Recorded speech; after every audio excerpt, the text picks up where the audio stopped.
kind of CEOs are just saying, we need some of that AI stuff. You know what I mean? Like, where do you think this AI push pull strategy?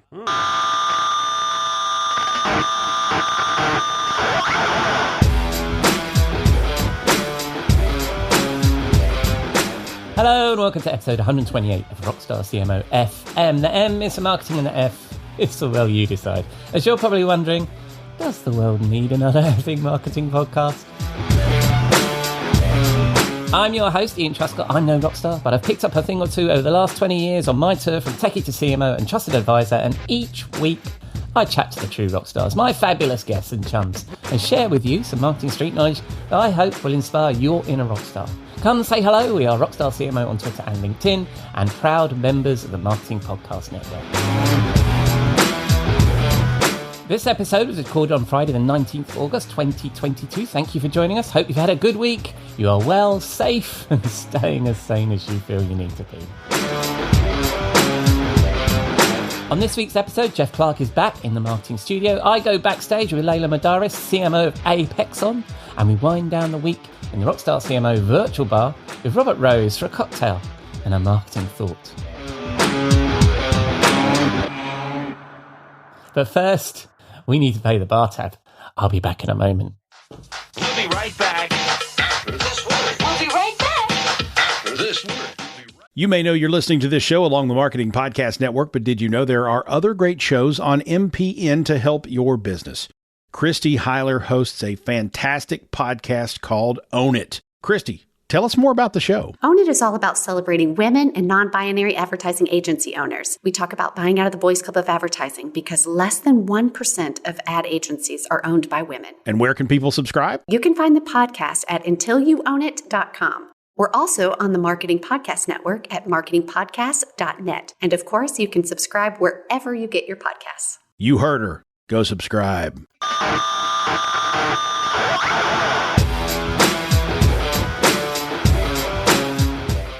On to our first segment, the Marketing Studio with Jeff Clark, Rockstar CMO advisor and former Forrester Serious Decisions Research Director. This week, we are back to the swimming pool.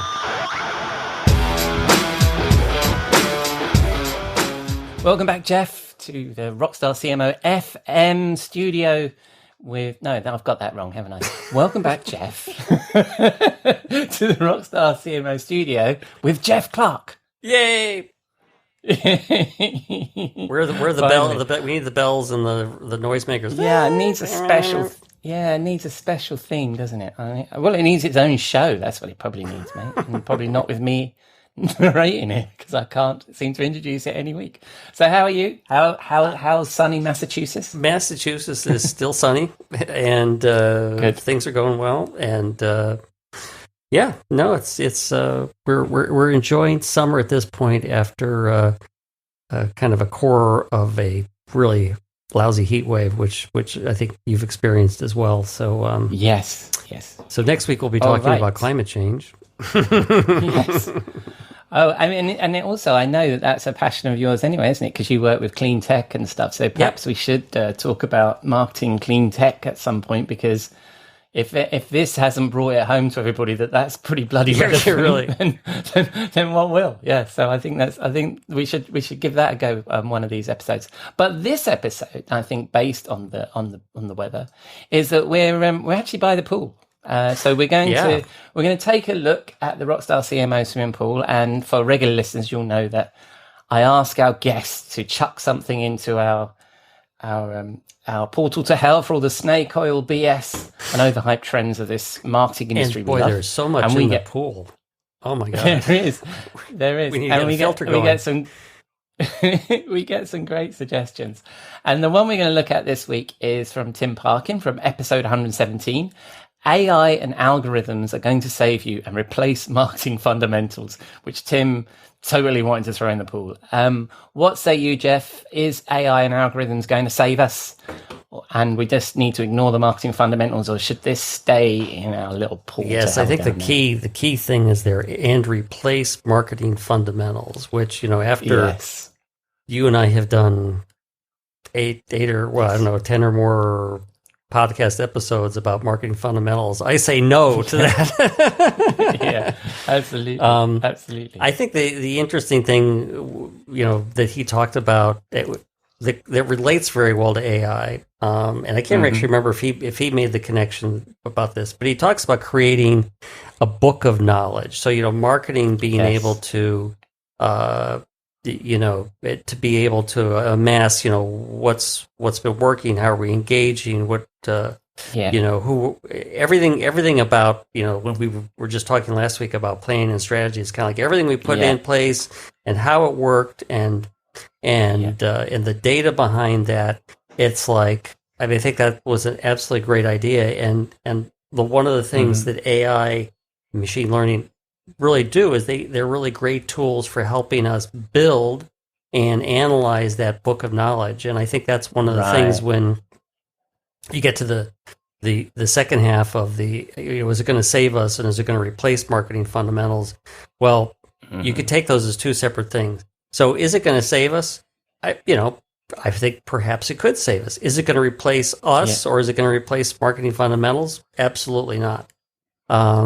So I think that's where, and I know I remember doing a presentation with one of my colleagues at Forrester on AI and just thinking about, where is it going to be, next year or 2 to 3 years out, 4 or 5 years out. And it really was that we were seeing it. And I think some of the data that in terms of surveying what marketers' attitudes are about AI is that it just has a role in making our lives easier and giving us data that frankly and giving us ways of analyzing it where frankly we've struggled at doing. It's like theoretically when you think about personalization, when you think about the automated conversations, when you think about orchestrating tactics and all blah blah blah. I mean that's stuff that you've got to think about in your head, but if you don't have good information to help you do that, then that's where I think AI really comes in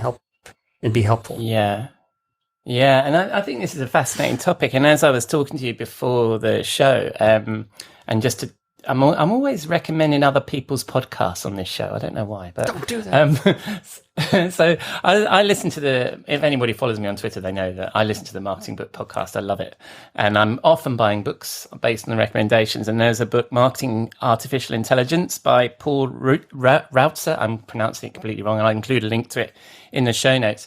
And I think what I gathered from that conversation the same way is what you're saying is that the AI will actually just help us. I mean, if you've got these you can do the same things, and there's the much hackneyed expression that drives everybody crazy who knows anything about this stuff is personalization at scale, right? So we talk about that stuff, but that's the truth of it, isn't it? AI can help us do the good things, but at scale, as long as you have training the machine to do the good things, right? Yeah, I got that right.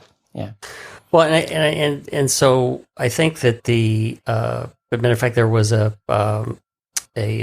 blog on Forrester's site from one of my former colleagues, Jessie Johnson, who you might want to provide a link to, because she cites several studies that show what marketers are doing with AI, and so there's 63% of organizations are adopting or an insights center of excellence. So they're adding AI as one of the tools, in addition to their BI tool and their advanced analytic tools and data scientists, et cetera, they're making sure that AI is one of the things that they can leverage in that center of excellence. And they're using it to, design, deploy, optimize tactic mixes.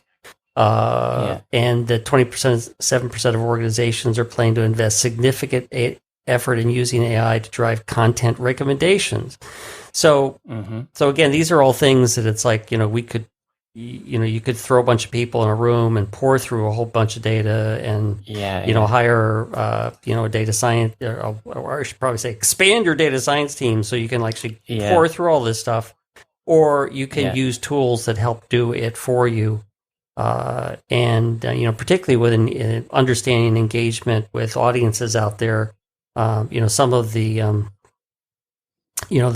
contact data platforms, et cetera, really gone a long way to being able to understand, to give marketers information about who's engaging with them.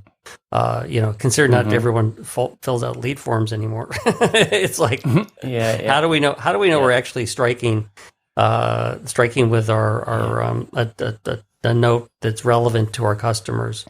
So you need the information to do that, and you need it in real time.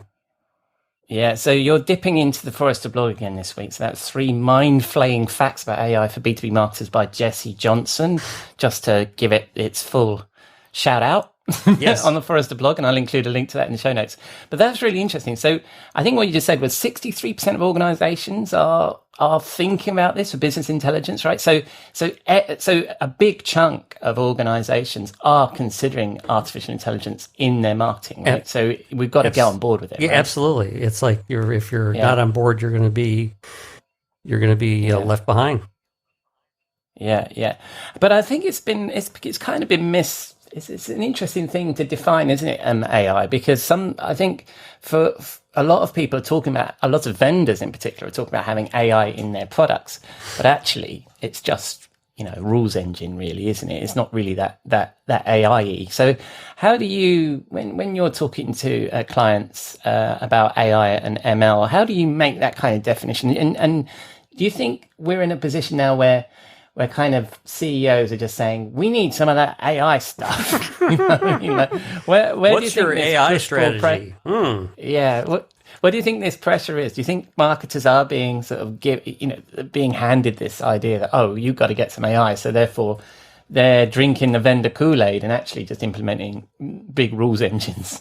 Well, I think that you're spot on in that I think the vendors are driving a lot of the interest in it. Well, I mean, the thing is, in our daily lives, just listening to, the news or, tracking cultural trends and stuff like that, people are talking about AI, all over the place. So therefore it just becomes one of those things that we know is out there. And so then the question becomes, well, how do I leverage it? If it's something, and again, if I'm worried about it taking my job away or dispensing with the fundamentals of marketing, it's like, everything I learned is now wrong.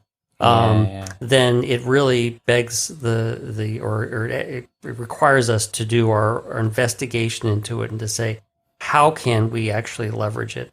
And of course, every vendor, from your digital asset management system to your marketing planning tools to your content data platforms or contact data platforms, your content they're all saying, well, we have an AI engine and this is what it does. So again, educate yourself so you're differentiating between a rules engine and something that is at a dramatically different scale. Like we're both familiar with the whole realm of digital asset management systems and content management. And it's like, so they were one of the early, those vendors were one of the early adopters of using AI to do things like tagging content that nobody gets around to tagging. So, and that truly was using AI, looking at photographs and understanding from a photograph, the electronic version of an image to say, does this go in this particular category, or this particular industry category, this particular product category, this particular persona category? I mean, that's AI as opposed to because it's supported by machine learning, right? Yes. I think that's the difference, isn't it? I mean, I know that there's probably people shouting at their radio right now about what's AI and what's machine learning, but I think that image recognition thing is about machine learning, isn't it? Learning that, this is a picture of a goldfish. Oh, this is another picture of a goldfish. And therefore, these two things are fishes, they're pets, they're this, we'll save this for the fish campaign. Yeah, exactly. But it's also, as you said, we've both got content management experience. And isn't that the hardest thing to get anybody to do, is to tag their content properly? Absolutely. And so therefore, and you're not, anybody who hired somebody to do that, realized it was a fool's errand. And the same thing with the contact data platforms where they're using AI to understand what good engagement looks like. Finding again, using machine learning to find patterns that you personally can't perceive, because you realize that this particular persona that does these particular things actually has a high propensity to buy, and has nothing to do with how you thought they might have gone through a buyer journey. So it's so those are again, understanding the difference where how those are going to be game changers for you, and how they're not actually changing your personnel as much as amplifying what they can do. Yeah, so it's the usual warning that we have about any marketing automation, isn't it? I mean, I had a fascinating conversation with a lecturer at a UK university the other day. We were talking about marketing education, and he wants to bring more industry. The reason why we're having the conversation is because he wants to bring industry people in to talk to his students, because the dry kind of formulaic way of going about marketing, which we've now kind of automated, marketing automation, and we're all doing the same kind of thing. So it's applying AI in a way that supports your marketing rather than the other way around, right? It's about driving the machine rather than the machine driving you, right? Yes, and I think when you again, kind of keying off Tim's statement about dispensing with the fundamentals, is that when you think back to the fundamentals that we've articulated on this show, brand, market research, telling stories in your communications, understanding the customer journey, operations, those are all things that people have got to manage. But they're all things that can be informed with greater insights that come from machine learning and AI, and they don't, they don't really replace the individuals that are doing that work. Unless you've hired 50 people to do your data analysis, and it's like, oh, now I can have a smaller team and better tools to do that. So no, I like that. And the other thing, when you were saying, when we were talking about the metadata thing, is about the fact that with this technology, you can actually do the fundamentals better. So if we're talking about customer journey and understanding the customer journey, I think a lot of our marketing, whether we like to admit it or not, even however data focused we are, there's always the lens of the human on top of that, which is, I know how my buyer buys, I know what content they need, I know how they interact with our website. But often these insights come out, don't they? And they really change your perception of who your audience is, what their journey was, and where they did. And you can only really do that at any kind of scale using machine learning and AI, right? And that's how you can get these patterns. Absolutely. And, in a different blog I read from my former boss at Forrester, Christine DiMartini, she said, the volume of data available to marketers now is beyond human capacity and scale to manage, analyze, and act upon. So therefore, the tedious, repetitive tasks to do that, we just can't do it at scale and speed. So therefore, it's going to help us be more valuable, more creative, more innovative in how we do our current jobs. And we need to understand the fundamentals. We need to go back, you need to go back and listen to the other episodes of this where we go through the marketing fundamentals, so that you can leverage these technologies in better ways. And I think that's great. Oh, go ahead. No, I was going to say, I think AI and machine learning is a fascinating topic, and maybe we should look at, not only go back to those 5 marketing fundamentals and make sure that whatever technology, whether it's AI or not, that you're implementing keeps you on track with those 5, right? But also that how maybe you and I need to go through those 5 and just have a look at how technology helps with each of them, maybe. And that would be a good follow-up. Yep. Yeah, let tech back in. Tech gets a bit of a bashing on this podcast quite a lot. Quite a lot of people want to chuck it in the swimming pool. That's for sure. Even the marketers that I talk to that work for tech organizations, a lot of them want to chuck marketing automation into the swimming pool. So maybe we need to start resuscitating that and thinking about how each of these things can place it. But to Tim's earlier point, right? AI and algorithms are going to save you. I don't think so. I don't think so. And replace marketing fundamentals. Yeah. So it stays in the pool, right? Stays in the pool, and he has another quote that I like, which he says, "Marketing will always be about people," and it's so it's about people understanding other people and communicating to those people and helping the other people in your organization do that as well. And so, it's not replacing us, at least not in the early part of the 21st century. Splendid. So I'll include a link to the couple of Forrester blog posts that you referred to there, Jeff, plus a link to episode 117, where you can listen to the whole interview with Tim Parkin. It was quite a really fun interview. Yeah. And the final part of the agenda item that we have in the studio is you need to come up with a song, Jeff. What am I going to play out with this week? We're going to play out with Machine by Imagine Dragons from 2018, so not too long ago. Lord. And and they say, when you're going to see, I'm not part of your machine, not part of your machine. So I'm not part of your machine. I'm going to control the machine. I love it. All right. Thank you very much, Jeff. And will I see you in the marketing studio next week? Yes. Excellent. I will see you next week. Forward to it. Have a good one. Cheers, mate. Take care. Bye-bye. Now it's about time to stand up and petition. 'Cause I've been wondering when you're gonna see I'm not for sale. Been questioning when you're gonna see I'm not a part of your machine. Not a part of your machine. Thank you, Jeff. That was Imagine Dragons with Machine from 2018. And thanks to Tim Parkin for the excellent suggestion for the swimming pool from episode 117. And I'll include links to that episode and the articles we discussed in the show notes. We've also started posting the article links that inspire this part of the show on Twitter. If you'd like to follow us, we are Rockstar CMO.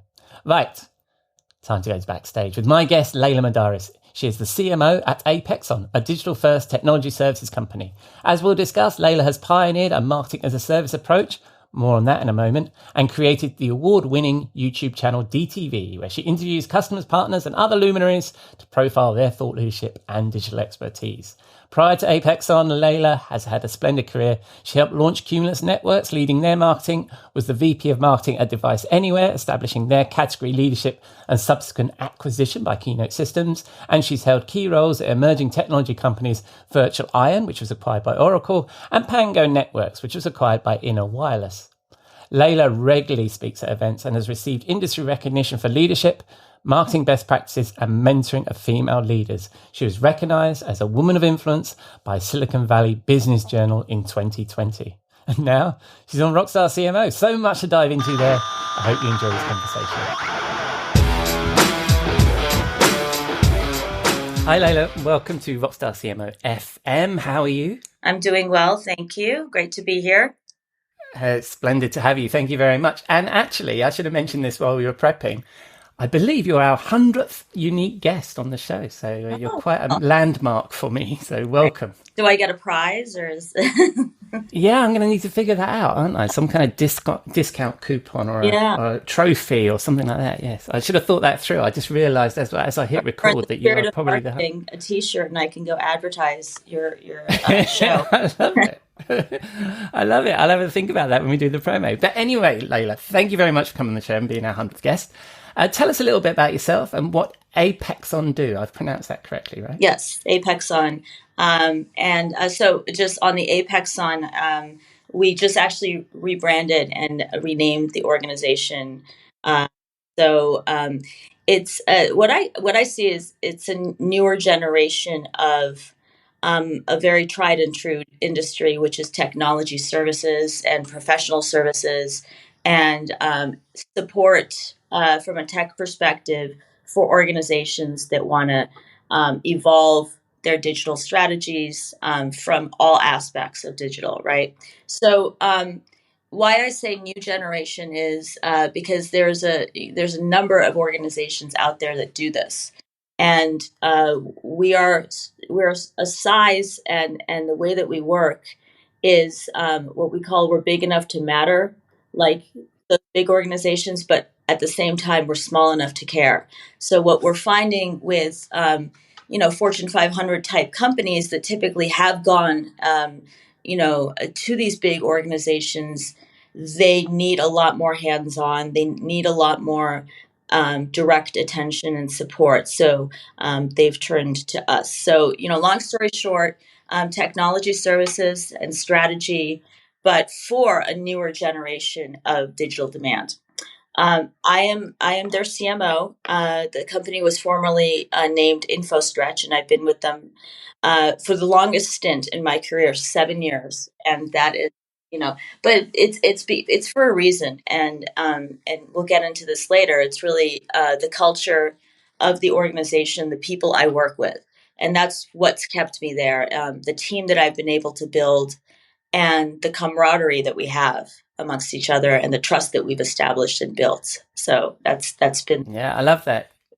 With 7 years, you're beating the industry average, aren't you? There's so much talked about the, the churn of CMOs. I mean, that's just a fabulous run that you've had there. And you've had a fabulous career, I mean, in the research and in the discussion beforehand that I've learned. So what inspired you to choose your career in marketing in the first place? It's a good question. I was originally attracted to sales, to be honest. I get excited and at a win. But the creative side of me wasn't attracted to sales, right? Because there's so much that, in my opinion, marketing comprises of the smartest and most creative people in the industry, regardless of generation. So, so what attracted me was that I can use my creativity, my background, and for example, in high school, I was very active in theater. So my performance background was part of it. And just my writing, that's where I really started, is just with writing strong content and convincing content, right? Not just write to write, but write to convince and attract. And those are some things that really were most appropriate for marketing. So that's the direction. Yeah. Did you start as a writer then, and as a content marketer? It probably might not have been called content marketing then, but was that your in? Yeah, I started as an editorial assistant at the Harvard Business Review. So, and that was a very exciting time, because that was when, and I don't want to date myself here, but. But you do the math. But that was when, the internet was just starting, and it was booming, and publications like Fast Company and Upside and Inc. and all of those came out that were attracting a lot of the entrepreneurs that were out there, in the what eventually became .bomb, but at the onset of it. So it was a very exciting time to write about this industry. So, yeah, so I was at HBR, and then after that, I went into PR, which I would recommend for those who are in marketing to do it at an earlier stage in their career, because you really get thrown into the deep end, and you have to balance. You learn management, you learn multitasking. I mean, there were points where I had 5 different clients at the same time. And, I had to not only manage up to my managers, but I also had to work with those clients. And the part that I, as I said before, was the sales piece that attracted me the most, was we had to come up with pitches that would sell to a very shrewd group of media, right? From, publications like Wall Street Journal and Business Week and even Fast Company. And it was, and you learn early, you learn rejection, because sometimes you get hung up on it. And you also learn how to make it relevant to what those targets are interested in. And that goes back, and that helps with marketing, because you have to create stories and pitches that are relevant to the current cast of characters that you're going after. Yeah, so true. I mean, a couple of points there. I mean, I've chatted to a couple of people who are in marketing that have had that sales background, and it really helps, particularly as we're always talking about the relationship between sales and marketing, right? And the fact that we as marketers, when we come up with our mealy words and our taglines and our elevator pitches and all that kind of stuff, the person that's going to have to stand up and say those words in front of a customer is the salesperson. So we really need to listen to, what those guys, what the feedback that they have. And if you've done it yourself, you're really aware of that, right? Yeah. Yeah, so I can appreciate what they're going through. And at the same time, Yeah. some of what we produce is more about influencing the customer journey.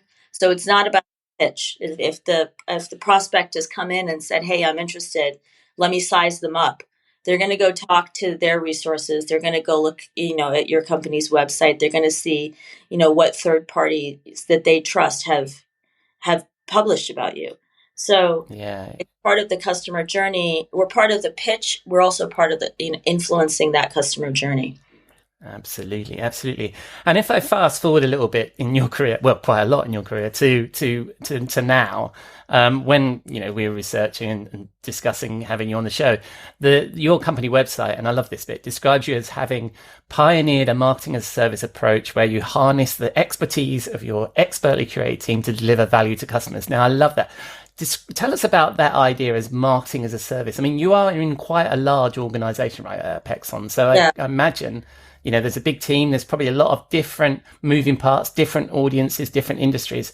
Tell us about that marketing as a service thing. So it all started before Apexon. I had my own marketing as a service organization, which primarily helped a lot of early stage incubator seed level organizations, talk about what they do in a way that will help them get funding or will help them get their first batch of customers and define who they are in the market. And that I started to call marketing as a service because it wasn't PR, it was marketing. So, Yeah. companies like of that size they don't need to have an in-house, huge cast of characters doing their marketing. They can externalize that to some extent. So I that's what attracted me to call that firm, L Marketing Group, a marketing as a service firm. And so when I came into a company, because my background was in product prior to joining InfoStretch and what's now Apexon, I started becoming more familiar with the world of services for technology services, like, technology like cloud management, migration technology, like data analytics technology, like, enabling organizations to create better customer experiences and so on and so forth.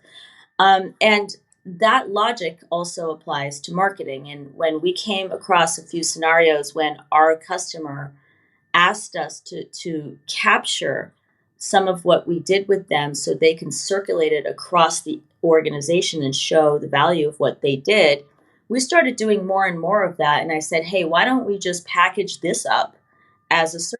Because they value this and more of them are asking for this. And we use, one company's video to attract another company to do the same thing, because ultimately, a lot of things are about ego. And if you have a person that's working in an organization that wants to be seen and heard inside their organization and recognized for what they do, then the best way to do it is equip them with that. And that's what evolved into us doing a lot more of the marketing as a service, as an added value to the tech services. Yeah, no, I love that idea. And I love the idea that you're almost an in-house agency, almost. You're bringing your external experience that you had and thinking in that same way when you join the organization, the way you've been working with the organization. I think that's fascinating.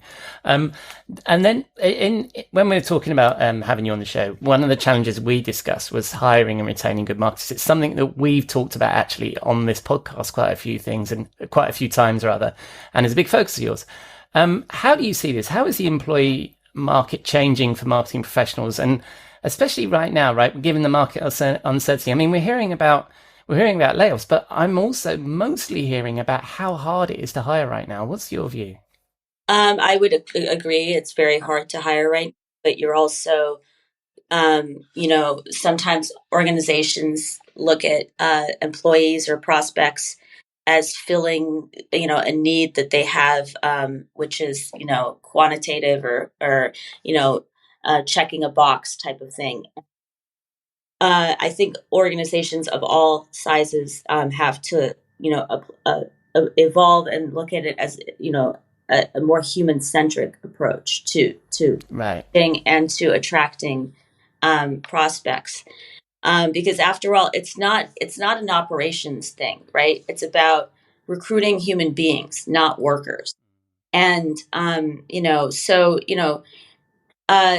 I see employees and I see these prospects as customers, and you have to treat them in the exact same way. You have to customize what you're offering them, and you can't apply the same, uh, pitch to those employees that you would, to other employees. The one size fits one. It's no longer about one size fits all. And right now I actually lost somebody not too long ago on my team, and I learned that the reason why I couldn't bring them back wasn't about the money. And it's not about the money anymore. Like in Gen X world, maybe that was a big part of it, but it was about the autonomy that the other organization would give them, and the opportunity when it comes to not within that organization, but their career. And if you map that back to, trying to attract new prospects, you're much better off and retain. I mean, I've managed to retain people by virtue of just talking more about their career path, as opposed to have you check the 5 boxes of the things that we need you to do to help them go into the next level. Yeah. Yeah. Yes, so many good points there. I mean, one of those points there is the role marketing plays in hiring, right? So it doesn't really, it's not just about hiring other marketers, but hiring across the piece, and how, that's now, and I mean, it's often an overlooked part of marketing, is it? Because we're so focused on demand gen and revenue, but actually you're not going to make any of that revenue unless you've got great people. So it should be a good proportion of what we're thinking of as CMOs, right? Yeah, absolutely. Absolutely. Yeah. That's become a big part of our focus, especially as you're a people business, right? Yeah. And it wasn't like that a couple of years ago, but now we're, one of the top priorities is employer marketing, and, selling them on a career opportunity. It's not just a job. And that's a big part of marketing's role. Especially in marketing, at least in my field, I mean, you're talking to creative thinkers. So these guys need constant inspiration, and they want attention too. They want the recognition for what they have achieved. So if you're not in a position where you can give them a bonus or a raise, that's not what's the big deal. The big deal is for them to feel like they've accomplished something. And I talked about egos earlier. We all have the egos too. So it's rewarding to feel like, you've been recognized for that. And we had a discussion about it actually last week on the podcast. Was about that, we'd seen an article that it was being described as a crisis, that actually retaining marketers right now is difficult because of some of those things you talk about. And what we were discussing was this idea that marketers need a career path and a structure, don't they? And you need to define those things you were just mentioning and give people a place in the business, right? Mm-hmm. Exactly. Yeah. And so then, and looking at that, right? So we're not just hiring ourselves, other experienced, seasoned marketers, whatever we want to call ourselves, but also we've got this next generation of rock stars coming through, right? So, and I know this is something you've been looking at, is this new crop of Gen Z marketers. What do you think these guys bring I mean, I'm not sure about demographic labels, because sometimes I think it's, we act, even people of my generation act a bit Gen Z sometimes. But what do you think that these Gen Z marketers are bringing to our marketing teams, and what do they need from us as employers right now? Yeah, and Gen Z, Zoomers, or millennials, I feel like there's like an us and them sense that some organizations have, but it's really about, they're bringing to the table something that we didn't have, right? As a Gen Xer, I feel like most of what we focused on was being able to, bring a lot of tried and true practices, and also bring stories and content and substantiate that content with data and references. And that's the creative side, and that content can tend to be a little wordy sometimes for the attention now out there. Yeah. So the new generations, both Xers and Zoomers, have evolved that, but they've also brought a lot of technology efficiencies in place. So that has helped, spread that valuable content, but in bite-sized chunks to a much more, widespread community. And they've also brought and evolved things like social media, right? Yeah. What we consider, like back in the PR days, well, back in the old days of PR, we considered what is valuable is like a cover story on Fortune or Forbes or Business Week, but what's valuable is now different. So they've redefined that in a way that you're looking at influencer marketing, for example, and you're looking at followers and number of subscriptions as being what defines value. So am I better off putting an ad on the social media of an entity or a person who has millions of followers, and that person or entity represents the type of clientele I'm going after, the prospects or my target audience, or am I better off applying a tried and true methodology and going after a publication that's been around for eons? And so that's something that is also what they've evolved. Now, I will say, influencer marketing has been great for visibility and awareness, both primarily on the consumer side, but I personally have not seen it pan out in terms of driving revenue or driving business to the bottom line. But then again, you never know. This could be as I said, a customer journey influencer in some way. So it remains to be seen, but that's the direction that they've brought forth and how the market is. Yeah. I see the two generations as complementary. And I think organizations should invest heavily in the Zoomers in particular, who are bringing types of efficiencies forth. Yeah, absolutely. And as you were talking, I was thinking there about the blend of the two, right? Is that you don't want to do social media for social media's sake. It's still going to be within the engagement kind of goals that we've always had. It's just the channels kind of changed, right? Right, exactly. Yeah. Gosh, I've just seen the time. I'm going to zoom on to our final. This was excellent. Thank you very much, Leila. And I could talk to you about this. The challenge of hiring and retaining staff. I think it's an excellent topic. But I'm going to zoom to our final question. We have a regular feature on the Rockstar CMO Zoom pool where we throw all the bullshit, snake oil, and overhyped trends that plague this industry we love. What would you chuck in there? I think, I would say about 10 years ago, organizations started seeing some value, particularly B2B SaaS organizations, in lead generation, which was great because it allowed marketing to have a more direct influence on revenue.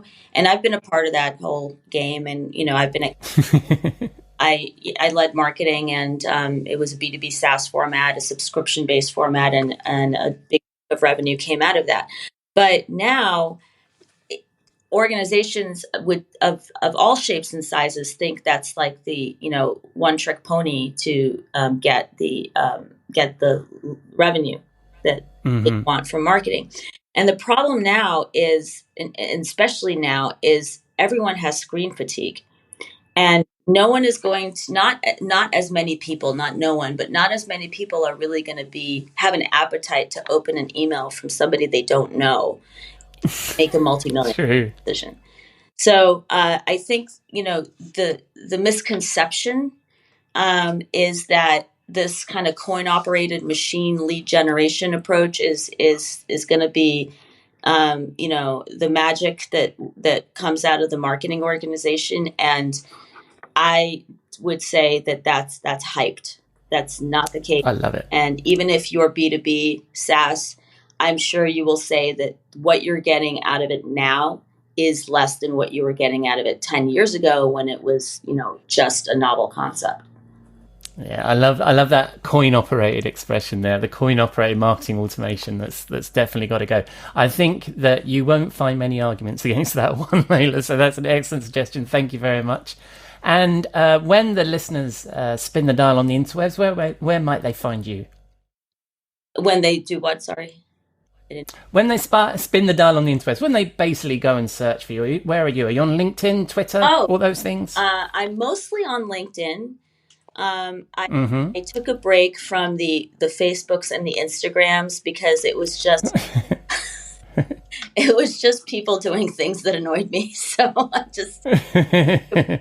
But I do like I use LinkedIn more to see what my compadres and people that I know in my network are doing, and I like Twitter a lot because it's a great place to see what the opinions are of people that you admire and that you respect. And I also use it as a news source, so I don't do like CNN as much as I used to, and I prefer the little bite-sized chunks that are coming out of Twitter.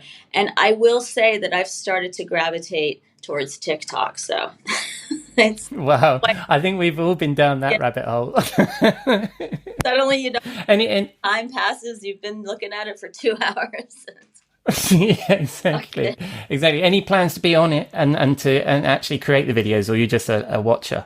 Well, no, I'm a watcher, but what we're doing in my company is we do create a lot of videos, but we have been influenced by these social media sites to shorten the videos and make them, more pithy. Well, I love it. Thank you very much for your time, Leila. And I'll include links to Apexon. I'll include your links to your LinkedIn, and also something we didn't get a chance to really chat about, the YouTube channel that I think you just inferred, DTV, I believe it's called. Yeah. I'll include all those links in the show notes. I hope to speak to you again, Leila. That's been an excellent conversation, and we just touched on some really good topics there. Thank you very much. Yep. Thank you. Have a good day. Cheers. Thank you, Leila. The 100th person to appear on the show, if you include my regulars. Quite a milestone there. And it was a splendid conversation. Something to learn there about hiring and retaining good people. I will, of course, include all of Leila's links in the show notes. If you like the discussion, please reach out to her and say hello. Right. Where better to wind down the week than the Rockstar CMO virtual bar, where I'll find my friend and content marketing guru, Robert Rose, chief troublemaker at the Content Advisory, for a cocktail and a marketing thought.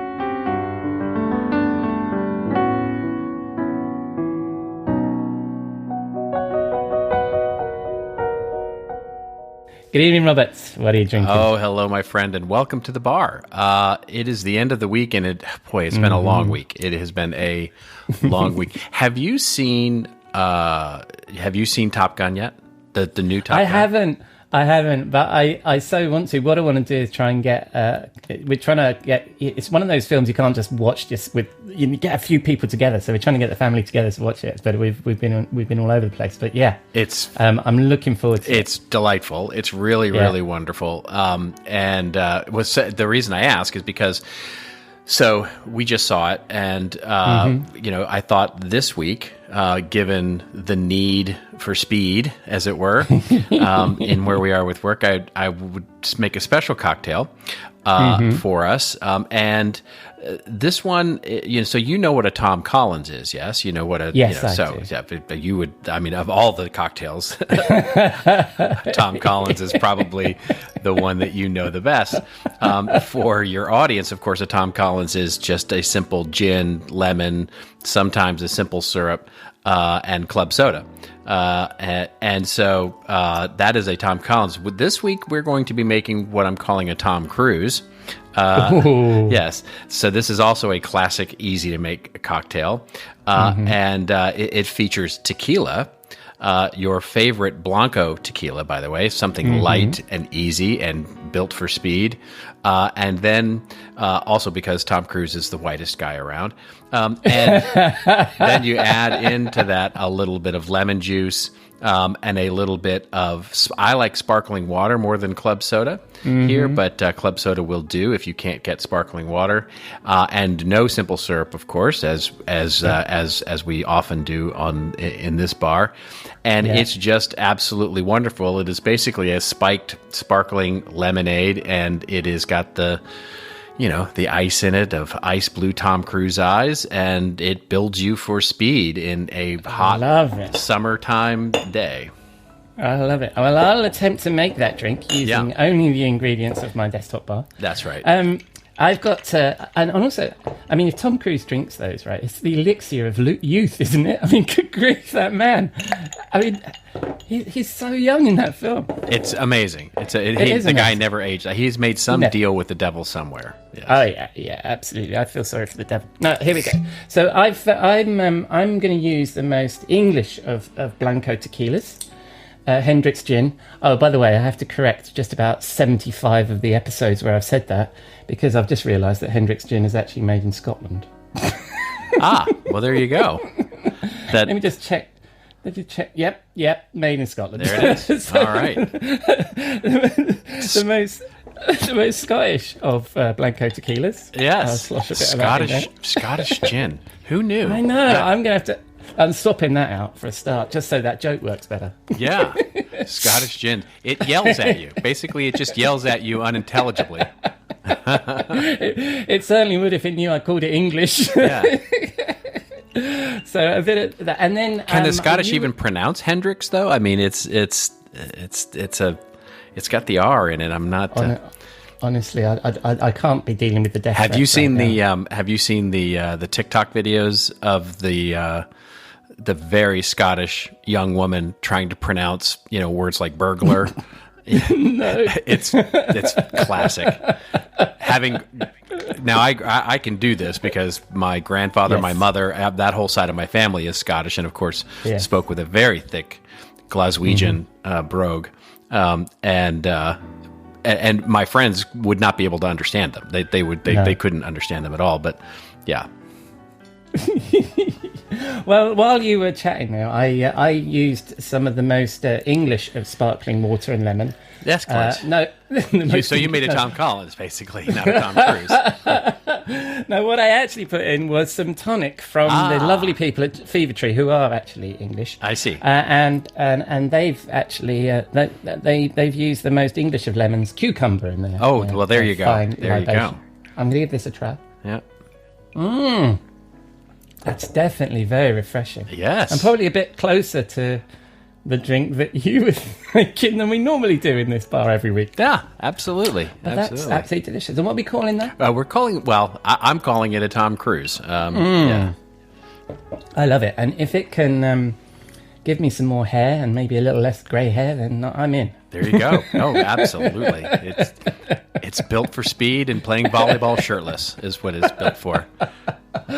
Oh my God, nobody wants to see that. Yeah. Anyway, I'll continue to drink this. What is where would we go to drink these fine drinks? I think we have to go out into the desert because that's, of course, where the new Top Gun school is. A lot of people don't know this, that when the first Top Gun was filmed, it was in San Diego. The Top Gun school, and they still portray it there in the second movie, and that's no spoiler alert. It's it's just basically considered part of the Navy base there.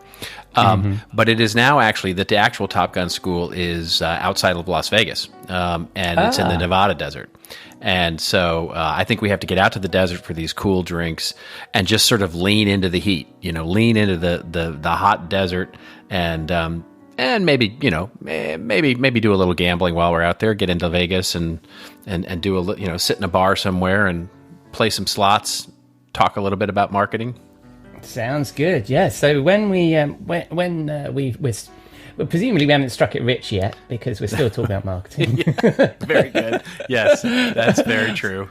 So it's probably about 9 o'clock in the morning, but we still think it's 9 at night now in Vegas whenever I go there. What are we going to be talking about this week? Well, this week, what I want to talk a little bit about is, so something has been on my mind lately. It's around content strategy more than anything else.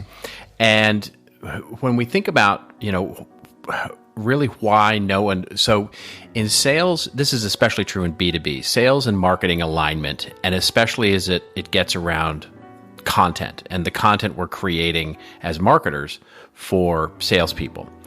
And it's interesting because I was having this conversation with a client, and the project was really, how do we align better our sales and marketing process, not necessarily on anything else other than making sure that they are using the right content.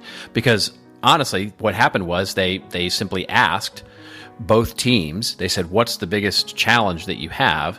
And the marketing team said, oh, well, we need sales to use the right content, for the customer's journey, right?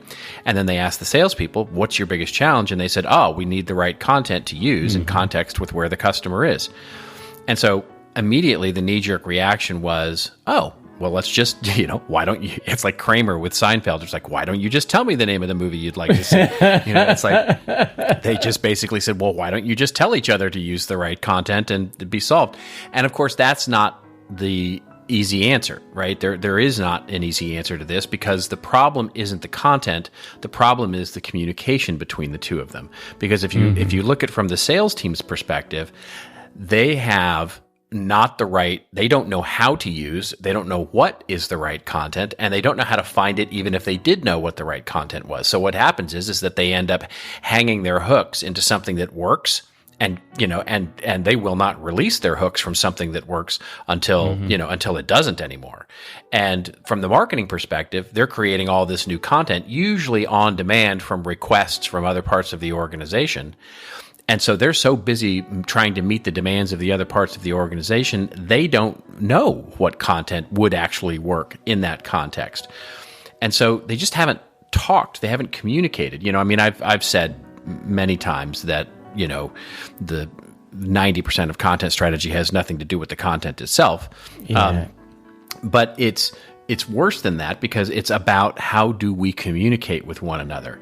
And it turns out, as I looked a little deeper into this, there's actually, it's what ends up happening is that we go, isn't it obvious, right? When we say, why don't you just tell me to do the, isn't it obvious? And there's actually a psychological term for this. They call it signal amplification bias, and it's basically when you end up thinking you said something, but you didn't really say anything. And This is the part of the conversation where my wife raises her hand and goes, "I can vouch for this," because basically what they found is that the closer you are to your the person you were talking with, you tend to shorthand things until the point where you think you've communicated something, but you really haven't. So it actually happens more frequently the closer you are. So the fact that the teams are sitting close to each other, or the teams know each other well, et cetera, can almost exacerbate the problem. Wow. And I think that's a really interesting challenge. And what it leads to is sort of trying to figure out how to solve it. And the way that we've started to see how to solve it is to involve sales in not just the content distribution process, but the content creation process. In other words, you not only involve them in the telling of the story, but you also help them understand how to be the storyteller. So you start developing content about the content. So you develop a white paper, and you work with the sales team to not only understand, here's a great white paper, but also here's the book report on how to deliver this white paper, or how to explain it to somebody, or how to send it to somebody with a cover note. And it's giving them content about the content and the training and the knowledge of it, not just looking at sales as a distribution channel. So that seemed to work. And so it's really getting them much closer together in communicating the origin of the content you're trying to create, rather than just looking at sales as a distribution channel. Right. So there's two stages to that then. So there was, when the content's being created, you co-create with sales. And then once it's created, you then provide them with the book notes, or whatever, however you described it, of, look, this is what this is really about, and this is how you present it to the client, right? Yeah, or the prospect. That's exactly it. As another, this is a different client, but he was a VP of sales and had similar problems, which was sales wasn't using any of the content that marketing was creating for them. Right. And I asked the VP of sales, I said, why? And he said, well, why or how should we be expected to use this content that A, we had no business in creating, and B, don't have any clue on how to use? Yeah. And so, it is, sales looks at it, rightly or wrongly, The sales team does not look at their job as being the A/B test of whether your content's going to resonate or not. Right? They don't have time for that. They have to understand which content's going to work immediately. Exactly. And so where you can introduce new ideas, new thought leadership, new stories, new content through sales is if they have an invested interest in the creation of it, because then they can understand much better how does it resonate with a customer when I'm trying to talk with them. If you just like throw it over the wall and go, tell me how it goes, turns out they're like, no. That's not my job. My job is not to do that. My job is to actually use the best content I can in the customer. And I've got this thing you created 6 months ago, and it's still working, so I'm not going to lose it. Yeah. I think it's so interesting. And I actually had a very similar conversation just the other day. And what I was saying about getting sales involved early on and getting their feedback on the messaging is because it's really easy when a bunch of marketers are in like a hotel conference room defining the personas and what they need and all the messaging to them. It's actually some bloke or gal needs to stand up in front of another human being and say those mealy words that we've just come out with, right, without looking like a cock. So it's like, you can get that sense of perspective of I'm going to have to say these words, right, in front of another human being, so they better make sense. That's exactly it. Yeah, that's exactly it. And it really just does come down to better communication. We get so, this is where we, both teams go heads down trying to get everything they need to get done. And it is so much better in some cases to just put your heads up, take a step back, get together, and stop creating content for a minute and start talking about what we should be saying. What can we be saying, and where do we have gaps in the customer, in the customer communication? Because so often the customer calls with a particular question, and the salespeople just don't have it. They don't have the answer to that because it's just never been thought of, right? Because marketing doesn't know to create it, and sales doesn't know how to create it.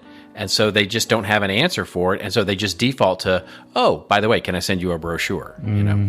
Yeah. Well, I mean, that's about doing, I think, to probably the point you're making as well, that's about just doing good content strategy, isn't it? And doing your persona work that's meaningful and not just a bunch of fanciful, aspirational stuff in marketing, but actually you're engaging with the sales team and maybe even the service teams of what are the needs of this persona at this point in the customer journey. And then you've got that roadmap, haven't you? And then you're creating the content that the sales guy agrees, yes, those are the needs. That's when it's needed. Go make that for me and I'll use it, right? That's exactly it. Yeah. That's excellent. All right, mate. That's fantastic. So when a sales guy needs to research all the wonderful things that you talk about, where are they going to go? Well, they can find us at our little cave here on the Super Information Highway, and it's called the contentadvisory.net. Contentadvisory.net. I shouldn't throw the in front of it to confuse anybody, although it does resolve, but the contentadvisory.net is our website. Splendid. Have you still got TCA.inc? I know you used to have I don't any longer. And I'll tell you why.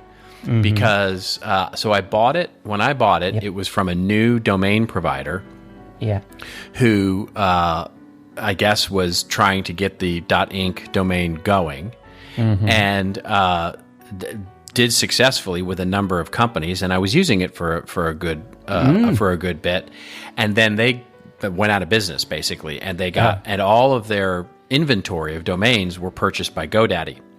And GoDaddy asked me to then basically, re-up after my, I think it was 5 years and they wanted me to re-up for, I think it was like $4,000 for the domain TCA.inc. And I went, no, I'm not going to do that. I don't care about the domain that much. Good. So it's contentadvisory.net, and I think, as you've described, you stuck with the blue jeans of domain names, which nice and reliable, right? That's right. The dad jeans. The dad jeans. That's it. Sorry. The dad jeans. The high-waisted dad jeans of domains. And then when people spin the dial on the interwebs, where are they going to find you specifically? LinkedIn is mostly my social network of choice these days, although I'm still on Twitter as well and hanging out there, and would love to meet and connect with everybody there. Splendid. And I will include all your links in the show notes, of course. And most importantly to me, are you going to be in the bar next week? Indeed I will. I look forward to it, mate. I'll see you then. Cheers.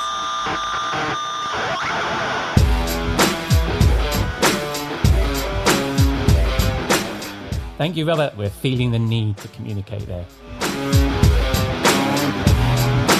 So that's a wrap on episode 128 of the Rockstar CMO effing marketing podcast.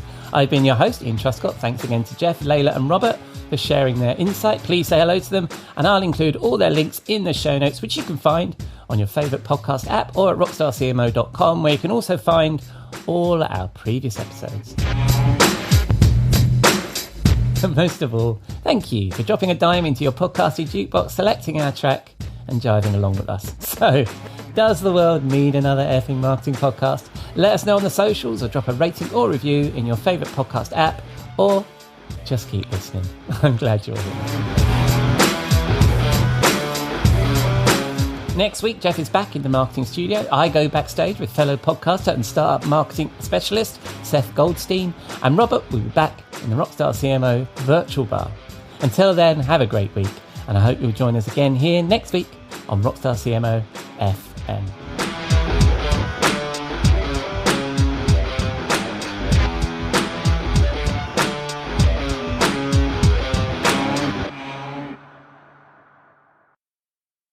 This podcast is heard along the Marketing Podcast Network. For more great marketing podcasts, visit marketingpodcasts.net.